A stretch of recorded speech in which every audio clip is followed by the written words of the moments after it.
Greetings and welcome back to Inside the Tauntaun, a podcast in the multiverse of fandom. I'm Alyssa Simmons, and I'm joined today by my pal, Daniel Dawson. Hello there. And today we're talking The Mandalorian Chapter 23, The Spies, directed by Rick Famuyiwa, written by Jon Favreau and Dave Filoni, and by God, we're Star Wars fans. I don't know who you are or where you came from. I am Iron.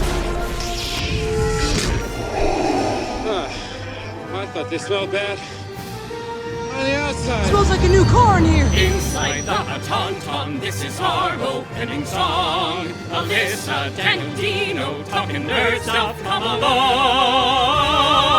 Inside the Tauntaun podcast, please like and subscribe. Well, we are inside the same Tauntaun. Look at that! For the today. first time in 12 million years. Yeah, if you're watching this on YouTube, then you can see what we're talking about. Yeah, you could probably hear that our sound is maybe not as good as Yeah, usual. you can probably hear more of the room, more dog jingling. But yeah, Maggie is in rare form today. My dog, she's like, Yeah, why are you both staring at the computer and not me? she doesn't care for that lack of attention. Doesn't like it. But yeah, if you're listening on regular old boring podcasts, then you'll have to use your imagination to see that. Yeah, We're having sitting a by each other. We're having cute some little coffee corner. Cheers. And we're going to talk about The Mandalorian. Oh my God. This episode. Well, yeah, I wasn't with you last week to discuss Yes. the weirdness Oh that yeah. was. Well, first, I mean, I guess, give me your thoughts on that episode real quick because I feel like it is worth talking about. Yeah, I'll do it quick. It definitely Make it quick. It invoked feelings in me about Star Wars that I don't know that I've ever had. And they weren't good. They were weird. That was such a weird episode. It was very weird. It was very weird. I don't want to say they like. It's not quite like jumping the shark. That's probably too harsh. But it was like it was definitely it felt like a deep breath before the plunge kind of episode because Yeah, and I mean generally, if we look back at past seasons of Mandalorian and also just like Star Wars series in general, yeah, this is kind of how they have. it's gone. on par. Yeah, like the first one or two have been awesome. yeah. And then a couple in the middle are a little weird. And then you might get like a kind of good one. And then usually the last two are awesome. Are banging. Yeah. And so I guess they're just kind of following suit. And Yeah, we shouldn't be surprised, I guess. no, but I was kind of surprised so though surprised. because Bryce Dallas Howard, like I usually love her episodes. I'm glad you brought that up because But I don't know that it was the direction of Maybe this not. episode that made me feel so weird. Like, why did we have that weird, like, love story thing happen? I don't know. I really don't know. It made me feel really uncomfortable. I want to believe that it all has a purpose because I will say like Dino and I, when we were talking about this episode, I think it was when we were talking about this episode, we were talking about like a bunch of little nuggets that they kind of like placed throughout the season that were like, well, they kind of dropped that and they dropped this, they dropped like for instance the idea of I always forget the fucking name of the droid. I-11? I know. IG-11. IG-11. Okay, I was close. Yeah. That was probably the closest I've ever gotten. I-11. Just one letter off. Just I. But yeah, like that little story where like they were trying to like make him be a thing again, and then they all kind of a sudden, did this last episode. Well, that's it. So like I was waiting for something, and we got actually something did do finally. something. It just like they were playing the long game. My God, They from the were. first episode till now. So Yeah. I'd like to believe that. I mean, I don't know if these guys are coming back in this season, Probably not. but who knows? Maybe. I mean, I thought it was just like a lot. It was a really, really big choice to have A big choice. Lizzo, Jack Black, Christopher Lloyd, all in the same episode, all in these kind of like... It was a combination of all those things. You're right. Because like if it was just one of them, we'd have been like, that's a fun that's thing. kind of fun. Like we have like, and I've seen, which tickled me actually. And Tom Holland's brother. Tom Holland's brother. Yes. Yeah. Which is so random. But I'm just gonna move this just a little bit. Oh yeah, that's now nice. my shoulder's in the shot. Yeah, I was missing your shoulder. I was missing it. It's there, everybody. Don't worry.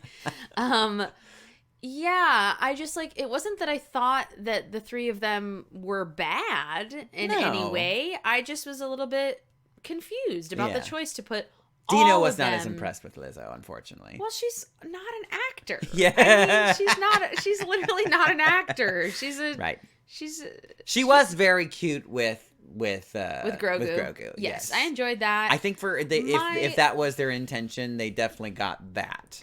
My thing is, like, if you were to tell me we're putting Jack Black in a Star Wars thing. Oh, P.S. Have you seen Super Mario I Brothers? saw Super Mario Oh my Brothers. god, It's great. like if He's great. He's the star of that show. Yeah. He knows how to make a meal out of a snack. He does, but like this was such a uninteresting kind of like throwaway part to me. Yeah, they could have just given in the him nature of how it was written. Which, in that regard, like knowing who Jack Black is and how he is usually able to make a meal out of a snack. Well, I just like for him status wise too, I almost would have preferred to like see him interacting with Amy Sedaris. Oh, like, sure, same. Doing something that we're like, yes, this is a Jack Black Star Wars character. Mm-hmm. Where I don't know. I just found it weird. Well, yeah. And I think that you're going back to what you were saying about, like, if it were one of them, it might have been like, oh, okay, well, that's interesting. But having all of them made it feel more, like, stunty. Stunty, absolutely. Yeah. Like, we're just So, pulling a I stunt. guess Like, that's- look at how many, like, AAA People we can shove people we into can this thing. totally. Yeah. So That's how I kind of felt about that. understandable. And I think that we're kind of all on the same page. I know that there was like all of the articles that I've read, or at least like the like titles of a lot of the articles are saying like fans are mixed on and it's like, well, I mean, yeah, I guess my feelings are mixed, but I think all of us The pretty much majority agree. felt weird. Yeah, we all felt weird in some way. Yeah. Although yeah. I do have to say, I saw on Instagram somebody edited a young picture of Jack Black in Imperial uniform. Oh, like from Like- his childhood, like actually like in their Imperial uniform, or No, just they edited. oh, They edited a photo of Jack Black to be Into in an Imperial. That's cute. Which I kind of loved. That is cute. Because he was in the Empire, right? Right. Yeah, right. So it was like from To see what he like would have early looked like. 20s, and he's just like, I and he's it was pretty funny. would love to see But that. let's talk about this one, which was sexy. Oh, the sex is in chapter 23. Yes, that's the cut song from The from sex Kinky Boots. is in chapter 23. That was our musical That was it. reference. We did it. That was a stretch. It was a stretch. But really fun. Really Yes. from start to finish, I was These are generals. invested and intrigued. And Yeah, it felt like it we were was- getting back to the actual like Mandalorian like story. Yes, exactly. Mm-hmm. And I honestly, one thing that I was thinking about this is not like a harsh critique or Oh my god, anything. you're such a You're bitch. harsh.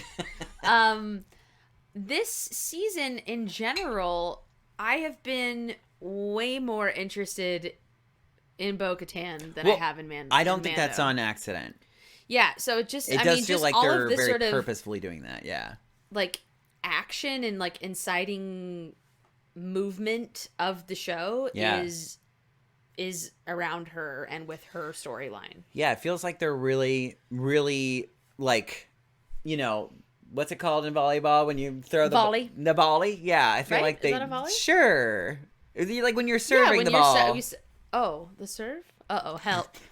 Help! You know what I'm saying?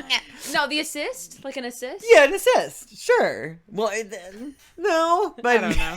It's basically like it just feels like they are setting up Boca Tan for a much bigger role in whether or Just not Star the Wars as a whole, Yeah, I was yeah. just gonna say, if not the Mandalorian, at least in Star Wars, like the universe. Yeah. That is very clear, and I'm glad for it because I love that character, and like she is she is Boca Tan. Like, she is perfectly cast and doing a wonderful job so far. So I have no qualms about it. I know there's a lot of people that are like, this is Din's show. Which there is something to be said about that, because it does feel like he has been sidelined in his own show a little bit. But you know, everything, at least so far, has had its reason for the most part. Sure. So I'd like to believe that, but you know, they've, in interviews, the producer, which one was it? I don't remember. One of the producers said, that, yeah, there is indeed more than one lead character in this show now. Well, it's called The Mandalorian. Right. But they're going to have to put an S on the end now. Nah, it's fine. It's like a. Could you imagine season 4? Then there's an S. It's that like goes, it's like deer. You know, you don't say deers. No, that's fair. It's just the Mandalorian. Mandalorian, sure. That's the plural. Mandalorian. We're deciding. Yeah, was obviously thrilled to see MAF Gideon back. Finally, this episode. I am curious to ask you, like, well, and this is more or less of a general question. Okay, then I'll be done with my generals. I'll be done with it. And you say your generals. Okay, generally I liked it. That's pretty much it. I really enjoyed myself. I this entire season, maybe in the whole series, potentially, have never laughed as hard as I did. Yeah. We had some comedy. I giggled, like having Grogu have the ability to now speak with quotation marks. No. And yes. I'm literally fucking dead. I laughed about that for longer than I probably should have, but it was very funny. Yeah, and it was thrilling to see them go back there, and there's intrigue too, because the episode is called Spies, and it's like, I think it was sort of, they did a really good job of making us kind of like do side eye to a lot of different characters. Who is it? Yeah, because there are numerous candidates. Could be. There's one very obvious spy. Well, because they've kind of made themselves known, like in this episode. But there are potential, because the episode is called Spies, plural. So there's definitely more than one. And I'm curious if there's, if it, like any good detective story, there's always a redirect and a misdirect, you know what I mean? So A Mephisto, for instance. We're just trying to, like they'll put something out there that makes you think it's this, but it's, just, it's like a magic trick, look at this while this is happening. So I am curious to see, but yeah, we can get into that in our less generals. So generally I liked it. Okay, cool. Great. Yeah. Well, should we read this? What was I saying before? You were going to ask a question that wasn't general. You're like, I'm really curious to ask. Well, it's not general. Oh, no! You'll never remember it now. You're right. Now that you said that, too. What were you saying? I was saying I was excited about MAF Gideon. Oh, yeah. Thank you. Yeah. And this is a relatively general thought. Okay. Do you think it was smart or not smart, or what feelings do you have that Moff Gideon came so late in the season? Do you think that helped or hurt? Because I guess my thought process, maybe I can, start the conversation by saying, tell me how you feel. My feelings is, and I think that it might not be I think there might be other people out there that might agree that there hasn't been a lot of there's been kind of like a distant danger, a looming danger that we just not sure what it is, but like there hasn't been really a lot of pushback in this series. Yes. It's just been like it's they needed to do something and then that happened. It kind of has felt a little bit like the Aaron's show, like. Sure. That's a very harsh way to say it, because that's not. I mean, it's obviously been very interesting. There's been amazing, really good stuff, and it hasn't come without its dangers. But I think having the big baddie looming is helpful. I do too. And I haven't. I think if we could have... When did we? I'm trying to think. Actually, now I might be just like. When we got him, like, originally? Yeah. Was it towards the end of the season 2 or season 1? I mean, or did we get him early on? We had him like speckled through. Speckled. I think even if, I mean, what's your thoughts? Just say it. Well, to be honest, I mean, yes, I was excited to get Moff Gideon back, who I'm really excited. Oh, he looks really dope. He looks really cool. And really his cool. new His Beskar new suit. outfit. His new Beskar outfit. He looks amazing. The thing that I've been the most like, let's get him here, and they kind of even like get on with it. Discussed it in this was like Thrawn. Yes, Thrawn. But if even we would have had Moff Gideon earlier, like if we would have had that Elia Kane scene in the alley, Elia, she's such an Elia. If we would have had that alleyway scene talking to his holo, yes. If we would have had that a couple episodes ago, I would have been like, ooh. Yeah. He's coming. Ooh. Just that little conversation, which they put it in this episode. Yeah. And then we got to see him shortly thereafter. Yeah. I feel like maybe it would have been too much of a tease, but like having that one the little the pirate episode, which is actually one of the best rated episodes this season. Fun. Or at least at the time it was the best rated. I wanted to actually check to see if this one, I have a feeling this one probably Peter Ramsey, that episode, I texted this to Daniel and Dino. That episode made me even more excited for the Ahsoka series than I already am. Oh, fuck, me too. Because he's super involved in that, and I know he's directing at least a couple of episodes. Yeah. And so obviously the style of that episode was so exactly what I love of like action Star Wars. Yes. And so that made me thrilled. Yeah, it was very, very cool. Yeah, loved it. So yes, it is confirmed that the latest episode is now the highest rated. Yes. That checks out. Yeah, definitely. But I was gonna say at the end of the pirate episode there was like a cute little tease, because what's his face, our cute little, X-wing driving character or Y-wing. Was it Y-wing or X-wing? It's an X-wing. It's an X. Yeah. What's his name? From Kim's Convenience. What is his name? Yeah. Well, he's having his like CSI episode basically on the side. Yeah. What is his name? CSI Space.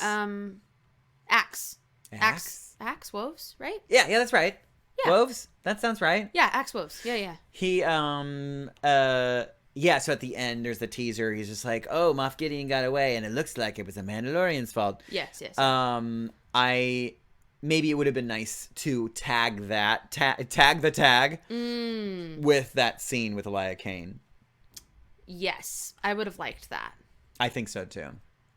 Yeah, okay. Because that would have been at least a couple episodes early. Oh, Maggie says, "No, Axe is the guy that now is in charge of." I'm an Elia. She's an Elia Kane. No, Axe is the guy that was leading Bo's previous clan of Mandalorians. Oh, sure.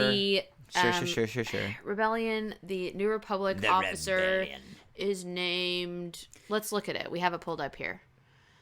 His name is Teva, right? Teva. Carson Teva. Carson Teva.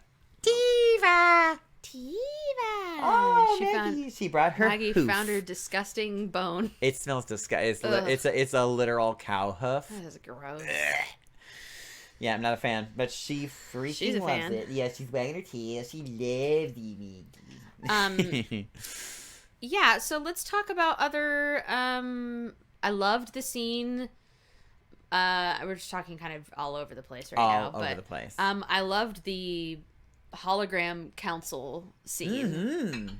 That was exciting. That was, I mean, like literally, like they kind of had to, because it's like, well, we have 0 like episodes left basically, so you're gonna need to give us get everything. The ball rolling. So he literally just laid out like exactly the Empire's what plan. has been going on and how much they have planned. He answered for a everything. surprising amount of questions, but I was thankful because Yeah. we've been left in the dark for too long. And it was also fun because Brendel Hux was played by Brian Gleason, Yes. whose brother is General Hux. I did hear about that, which I think is so cute. Domhnall Gleeson. I wonder So if that was just a coincidence. No, they obviously. Could you imagine? They absolutely. He's like, look wow, this alike. guy looks so much like him. That is so convenient. Yeah, let's hire him. You guys are brothers? Well, it's just like on Orange is the New Black when they wanted to do a backstory watch for that show. But they wanted to do a backstory for Laverne Cox. Oh, okay. And she was like, I have an identical twin brother, right? Oh my god. And they were like, what? So perfect. her brother played her. How cool. Yeah. That's Really- sick. Yeah, really amazing. And the writers were like, wow, we could not have That lucked out anymore in that situation. really worked. So yeah, hologram scene, cool. Very, very cool. We've got we got numerous things answered, but also teased. Because yeah, Admiral Thrawn is coming. Right, which also kind of made me giggle because I was like, what a way to do, to have Moff Gideon be like, okay, so is he actually coming? Yeah, like prove it. Because Because I have work to do, and I all kind the of like plans are kind of surrounding Thrawn coming. Right. Like, so let's get this going. yeah, very, very weird. Yeah, we already talked about IG-11 now being the vessel for Grogu, Yeah, which is super funny. it's a thrill. I like literally him being able to say yes and no it's like a huge thing and it's kind of like it's a really clever and hilarious way to make that happen. I mean, like I because obviously it'll be very special when he actually does speak his words for the first time, but yeah, to be able to like actually have him, I mean, I don't know, you can kind of like see it with his face, like what he's feeling. Sure. But now it's like it's so cut and dry. Yeah. Yes or no. Well, and like as we know, and they keep exploring the kind of like parent-child relationship with Mando and Grogu. They're leaning so hard into that now. Right, but like with a toddler, young toddler, the second that they can start verbalizing yes and no, It's usually to things, no first. It's usually no first, and it's like, and the parent is just like, oh dear God. So that was obviously a fun flavor. Very, to see. very fun. Then we have this Somebody on TikTok edited. Why is that so hard to say? It's a lot of Edited. syllables. They edited not Din Djarin, but the actor Pedro Pascal. They edited his yas instead of the yes, which is so funny. Very good. Yas. I'm wondering if a lot of like Last of Us fans have started watching Mandalorian this season, only to be like interesting. really disappointed that they never see His Daddy's face. Yeah, I know. It's very sad. I wonder if we're heading to that ever again. I thought that it was a nice setup with having Boca Tan, having the armorer be like, Boca Tan lives in both worlds. Should we talk about that now? Yeah. Should we talk about that? And I just readjusted myself because I have so many thoughts and Go, feelings. Sam. So, here's the thing. I know this could be a massive redirect. So we talked about this. Well, not we, but me and You and the other one. Yeah, the other one. We talked about this last episode because I remember I was like a little, was this the pirate episode or was it this episode? Shoot. At the very end, I think it was the pirate episode. Yeah, it was. When she tells Yes, Bo- take off your yeah. helmet, you little bitch. She it felt out of character. Sure, since she's been so This hardcore zealot. Creed. Yeah. woman. Like this whole fucking time, like, and then all of a sudden she's like, you know what? You can do it. And I was like doing a lot of like mental gymnastics trying to make it make sense. And I was like, it's like one of two things. Well, one of three things. One of them is kind of a meta thing. And like, I was thinking, oh, it's just like, you know, fast writing, they needed to find a quick way to make that happen. Yeah. They're like, okay, let's just make it happen. This is the way it happens. This is the way. But I was like leaning, I don't know. The other idea was that you would definitely like, you know, being coming from a religious family, understand that like the church sometimes like they feel like, oh, we got to get the kids in here. How do we do that? We got to make it cooler. We got to have cool youth group. That's it. Yeah, you can't have the organ songs anymore. We got to add raps and guitars to these songs. That's completely it. So her being like, okay, we gotta widen, you know, our and by allowing people to take off their helmet, that might, you know, be a little more sexy, you know, get more people into the fold, which that's understandable too. Okay, so but this is option 2. That's option 2, but that feels still a little like weird because it just felt so abrupt, and it was like I don't trust. So the third was that she's up to something. And I was like, I don't trust you. And this episode made it so much worse. And I like for numerous reasons. And it's at least is making me feel a little validated. I'm not sure if it's again another redirect, but it because like there was so many convenient things, like one big blaring one obviously was the fact that she like, you know, like, I'm gonna need people to volunteer. She says, I'll go, and then she gets to the place, you know, confirms that they're there and that they're on their way, and she's like, oh, I gotta go back to the ship now, I'll see you guys later, and then leaves safe, hunky-dory, allegedly. And then everybody gets fucking caught by MAF Gideon. And at the beginning, MAF Gideon like already is aware that they're gonna take Mandalore.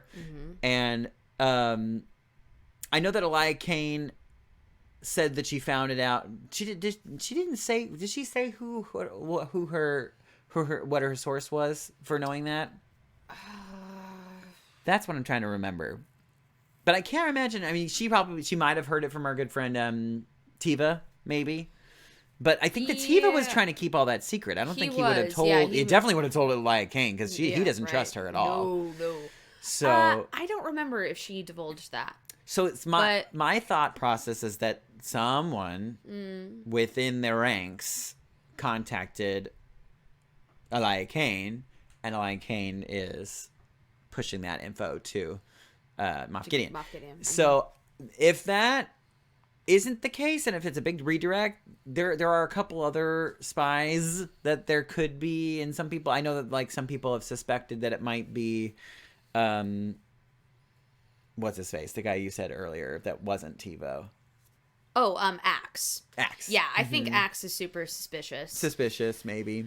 To be honest, but I feel like that might also be like a fairly like obvious choice. Yeah, you know, because like he's like the gruff mean guy. So like to me, the armor stuff. Oh, and some people have actually said the girl too. The girl. His like counterpart, like the wrestler girl. Yeah, totally, yes. Whatever the hell her name is. Yes.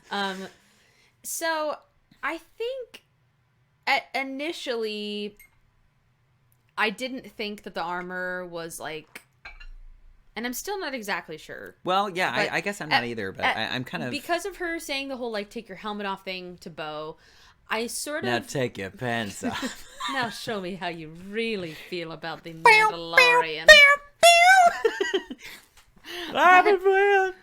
But I think part of me was like, well, I mean, okay, so if you're looking at the Mandalorian Creed, like this sort of very strict religious sect. I think they're leaning pretty hard into that, yeah. So if you're looking at them like that, and I come from one of those. I'm not in it anymore, but I was raised in the Mormon church. And so I think for me, like, my thought process was... What was your, like, forge? What? What was your version of the Forge Oh, in the Mormon religion? gosh, I don't even know. But that's a whole different podcast. For another I day. definitely want to talk about it. But for me, having Boca Tan have talked to the armorer about that she saw the mythosaur. Yeah. She didn't it wasn't a vision. Right. Like she literally saw it. Yes. In the waters. Well, and that was the thing. My thing was if the armorer, this is me doing justification game. If the armorer is, and I think that she is truly devout to this faith. Yes. If someone in an intense religious sect were to say, I saw something. Yes. I saw it. I didn't have a vision. I literally saw it. Yeah, like Jesus came to me. Then there is a very real possibility. He spoke to God. That person then could be skyrocketed up to the top of the church like that. Certainly. So for me, at first, I wasn't suspicious. In that regard, it is believable. Because, I wasn't suspicious of the quick, oh, you can take your helmet off because now you're Jesus Christ. Yes. It wasn't that quick. Mm-hmm. And then in this episode, it felt like they were leaning so heavily into us being suspicious of her. Yeah. That I think that she's not spooky. That's what I think. At this moment, that could change. No, that is absolutely in the back of my brain because it the fact that I noticed it and it feels like they leaned even harder. And they were wanting you to see that so much. Yeah. You're like, is that they want me to see that because it's a misdirect, or they want me to see that because that's actually what we should be paying attention to? Yeah, it could be either or potentially. That covers our grounds. It's either or. I don't like the idea of her being Spooky Duke working with MAF Gideon. Well, yeah, and so so I'm glad you brought that up. It's just so what would her motivation be? Because you have to have a I think there's enough because evidence to show us that it is happening potentially. Yeah. But you have to know the why. And I think that and she was willing to let her own people get killed in that situation to get what she wanted. Which doesn't sound great. So I don't know. Yeah, it does sound a little sus. And I'm wondering if that means that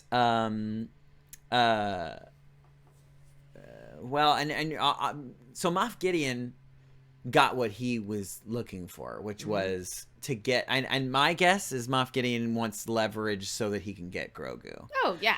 And he knows that Din Djarin is special the number to him. One, so connector to Grogu. Take Din Djarin, and then you'll get Grogu somehow. That's my thought. Sure. But whether or not she knew that she was sending these people into their death, or I think that maybe she thought, and because Moff Gideon, obviously we've been told in this episode in particular, Boca Tan said I trusted him because I gave him the Darksaber to save my people, and then she said, just kidding, I'm gonna bomb your ass.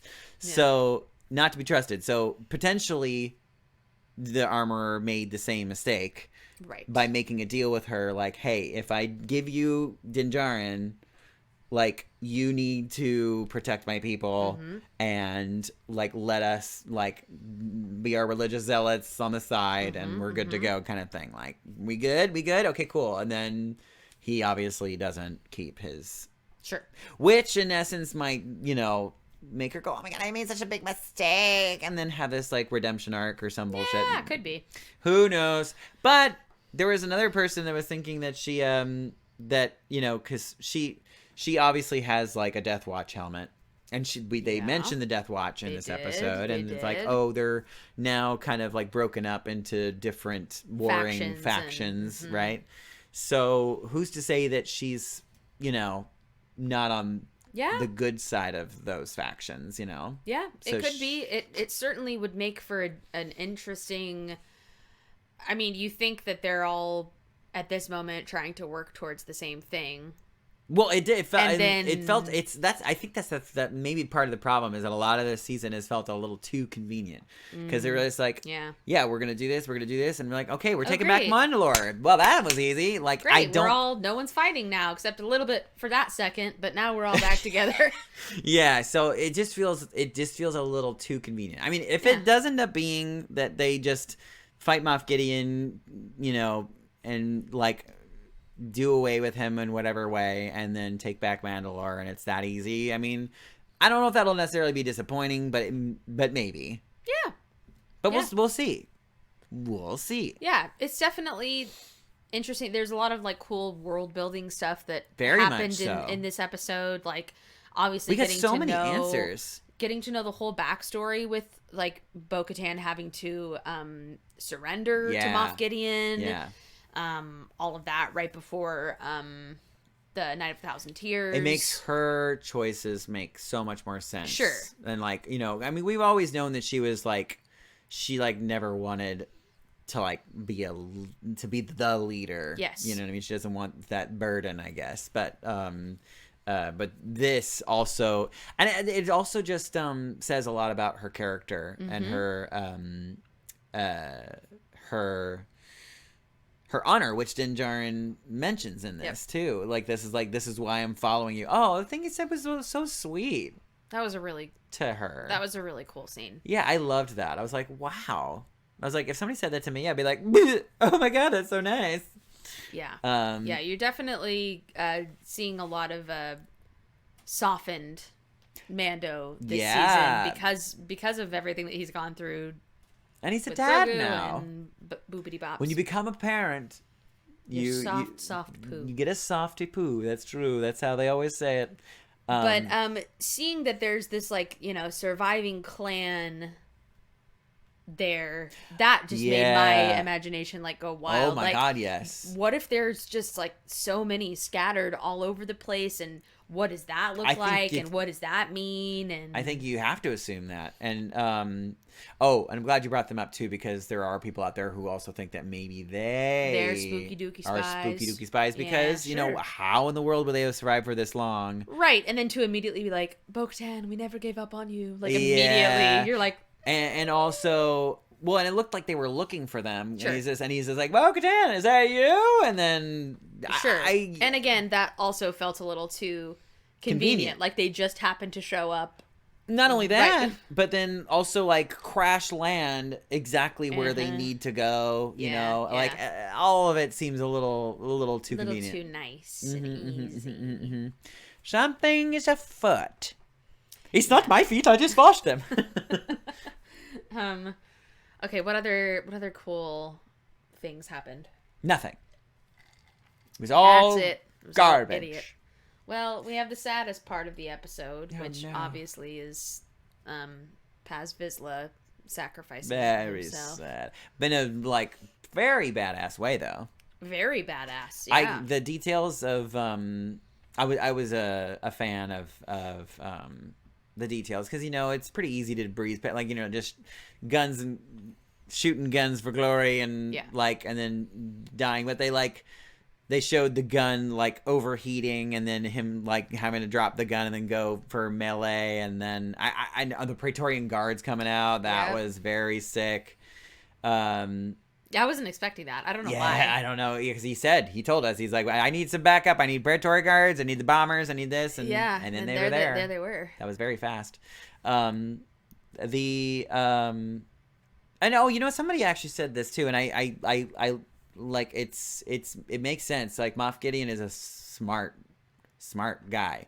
Yeah. He realized that in his last encounter with the Mandalorians, specifically Din Djarin, that he really sucks when it comes to melee battle. Yeah. So he's like, I'm gonna need some backup. The Praetorian Guards are really, because they're all about their like that's their thing. Melee thing, so it makes sense. Very motivated. Yeah. Which is nice. The Dark Troopers look cool. Cool as hell. So cool. In their Beskar armor. So if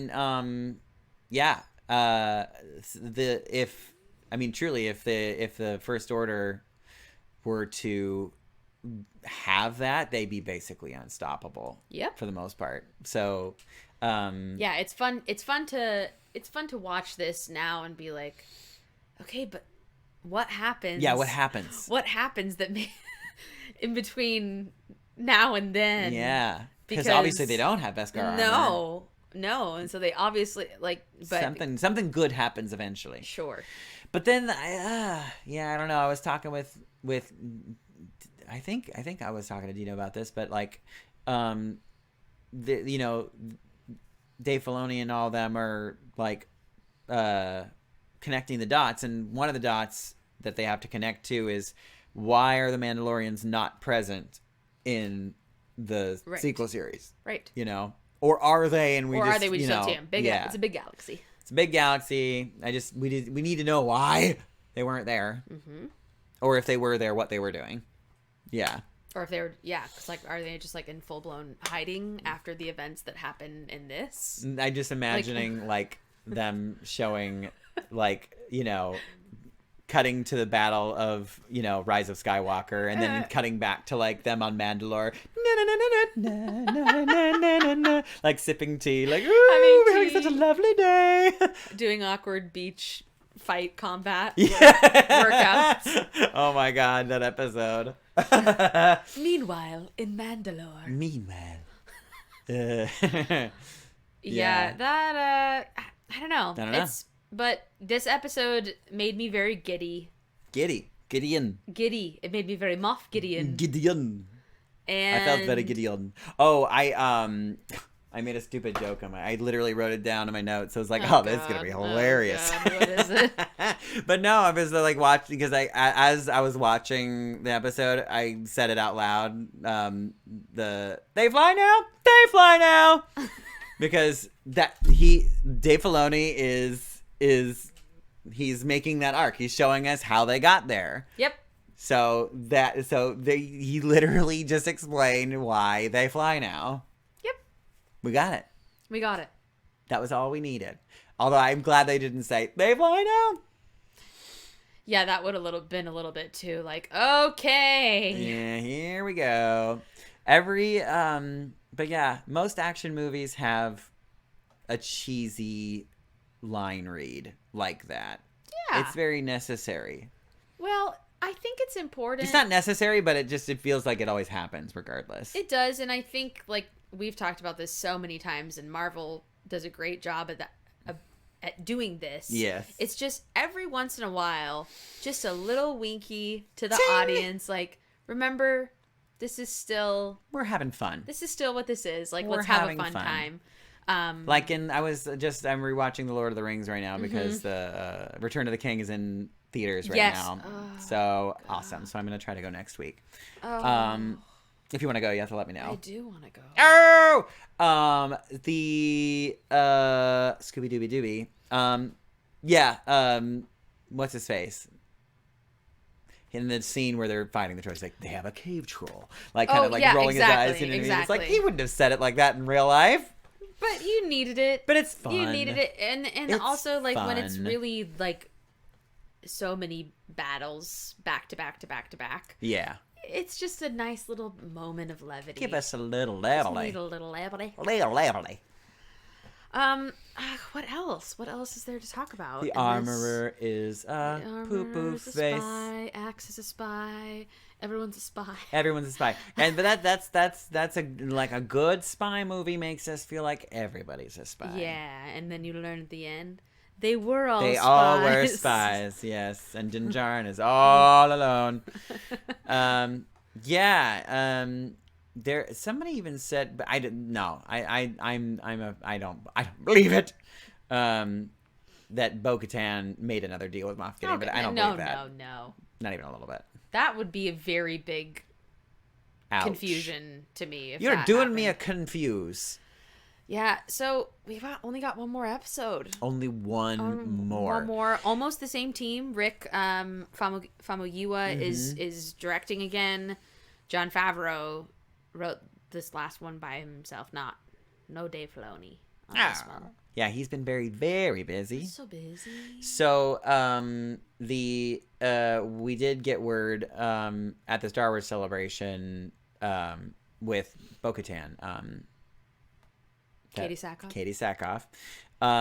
She kind of let out, like, not a spoiler at all. It was just kind of like, she's like, I know what we filmed. And she's like, there is like lot. so much more that they haven't shown yet. Yeah. Like in these 2 episodes, so they're like either they edited it out a lot, or this The last one's episode, gonna be like, whoa. cuckoo crazy nuts. Well, generally, the last episode of The Mandalorian, I mean, how do you top bringing back Luke Skywalker? I don't know, but they're definitely gonna try. They're It gonna sounds try. like. Yeah, and so yeah, what do we want to? Do you want to theorize about anything about like where? I'll tell you what. Do you want to place any bets on whether or not we see Thrawn? I thought it was very convenient that the announcement of celebration, him, that it happened directly before this episode, and then they said, "Oh, Thrawn's coming." Thrawn's coming. I think we're gonna see him for a split second. Yeah, that's my guess. Maybe that will be like the last post shot credit or the post-credit. scene. That's my. If I had I think that's a very guess, safe. I don't think he's gonna be like a large role in the episode. Yeah, like we won't we're see gonna, him at the beginning. We're gonna see him. I think. Like MAF Gideon is gonna fail, or maybe not. Maybe he. I don't know if he'll necessarily fail, but he might not like succeed fully. Something's gonna be a bit of a mess, and Thrawn's going to walk in. What the fuck did you do to my empire? This is mine. Yeah, let me take over. Sit aside. I'm blue. I'm good. I'm good at being bad. Dabba dee dabba die. Yeah, so that's my guess. You think the same thing? You think he's gonna? I think for that's like a little teeny second. Yeah, I think that's super safe. I thought we were gonna get a little. Maybe even in this last episode, we did get it. At least we got. We talked about him at least. It was the first time his name. It was the first time they said his name the whole season. I think. Yeah, it definitely was. Yeah. So at least we got that. But I do feel like we'll see his cute little face for the first time, which would be very neat. Yes, exciting, very exciting stuff. Very exciting, cause well, I mean, for most Star Wars fans, like that were. Paying attention to all the news that was coming out of the celebration, I think it was kind of hard to avoid the news about, Mikkelsen of course. being announced. But, for those that aren't, that kind of a reveal would be a big fucking deal. Oh, yeah. So if you can imagine, like, somebody who's, like, completely been blind to all the news, like, for instance, like our friend Josie, who never, ever... Huge spoiler avoider. Spoiler avoider. And that means even trailers. Yeah, no trailers, which like, I don't know how they do it, but... It blows my mind. But yeah, so like for somebody like him, and especially with a guy who is as big of a fan of Rebels, like that is literally going to blow his tits off. Oh, I want him to call it. I think we should have him on the pod. He's so busy, but if we could have him on right after Thrawn's reveal in some capacity, that'd be so cool. Yeah, I don't think they don't even like listen to our podcast because we do so much spoiler. Spoiler even in and trailer speculation. Stuff and speculation. So basically they hate us. They basically hate us. They're bad friends.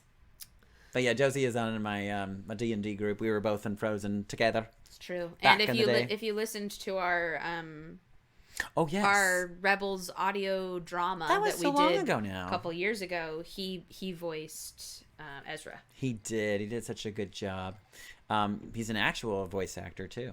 An actual one. A real one, not one of those fake ones like me. Oh no. Any other sort of speculation that you want to do for the finale? Speculation? I mean, that's like the biggest one. I mean, we've already speculated about who the spies are. Sure. I think that's... Which we'll get some clarity on that in the next episode. God willing. At least on some of the spies. I mean, we kind of have to, I would hope. But do you think there's going to be any Hail Marys? I don't know, like out of nowhere, somebody pops in to help kind of situations. I guess it just sort of depends on how. I don't know. Maybe. Yeah. I mean, Din is like fully captured at the moment. Mm-hmm. I don't know. I wonder. I mean, if we are getting a because we did talk about this already about the fact that we had so much of Mando and Grogu exist in the Boba Fett show. Right. So Boba Fett. Maybe we've got some other characters coming in. And there is precedent for them to not only tease but to transition into Absolutely. the Ahsoka show. Yeah, So, yeah, and I think that's definitely going to be happening with Thrawn. I would obviously. hope we get at least a little, like you said, just even if it's like only like a split Just a second taste. face at Just the a little end. taste. That would be like very chill inducing. But then, yeah, it may be a little overkill. But like if we got like Ahsoka or even Sabine, Somebody. Sabine, I think, would make a little more sense than Ahsoka. That's kind of what I thought too. But yeah, if somehow they got the call out that the fate of Mandalore was at stake. Something like that. Yeah, that could be a cool kind of tie-in. Totally. And I don't. What is Boca Tan's relationship with Sabine now? Guys, I don't really know. At this moment, like, are they still cool? Because I mean, Sabine was the one I who think gave so. Boca Tan I the think Darksaber, so right? Because this is after the events of Rebels. Sorry, this is right? a big spoiler for Rebels. Sorry, peeps.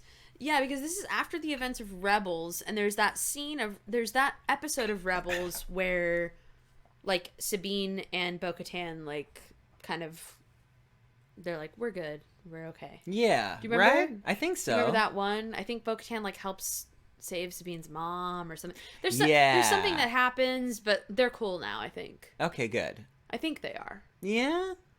Yeah, because Sabine had the Darksaber, and then gave it to Boca Tan. She's like, I don't want this, you take it. But as far as stuff from... People just keep giving it to her. They really do. But as far as stuff from, like, books and comics, I'm not sure exactly what the state of their relationship is at the moment. Mm-hmm. If you know that answer... Let us know in the comments. Say it to us. Say it! Scream it out and we will hear. Well, 1, 2, 3. Go. Well, great. Anything else before we say bye-bye? I think we're good. Did we get it all out? We barfed it all out? I think we barfed a lot. Barfed it all out. Well, Okay, great. Yeah, just double check that we didn't miss like a glaring, like, oh, right. doo-doo. Yeah, there was one episode that we talked about where we literally, like, didn't even talk about the fact that Grogu almost tried to say his first word for the first time. Bunch like, of that was idiots. a bunch of Stupid fools. The Great Forge, Beskar, Dark Troopers. He's captured. Oh, we definitely didn't say. I mean, we talked about MAF Gideon's meeting or whatever, but one of the things he did reveal in it that the pirates were indeed a MAF Gideon. Yep. Like, you know. Yeah, that was a part of his. That was an answer. Part of his business. Yep. I think that's it. I guess that's it. I think that's it. It's what it's going to be. Yeah. Unfortunately for all of you. Anyways. Hope but fortunately for my bladder, because I have to go pee. Yeah, I've been drinking a lot of coffee, so we're gonna go pee. Yes, and then run down the street screaming. Yeah. For the rest of the day. Mm-hmm. All right. Well, thanks for listening. This is Inside the Tauntaun, a podcast in the multiverse of fandom. I'm Alyssa Simmons, and I'm Daniel Dawson. May the Force be with you always. See ya. Inside the Tauntaun podcast. Please like and subscribe.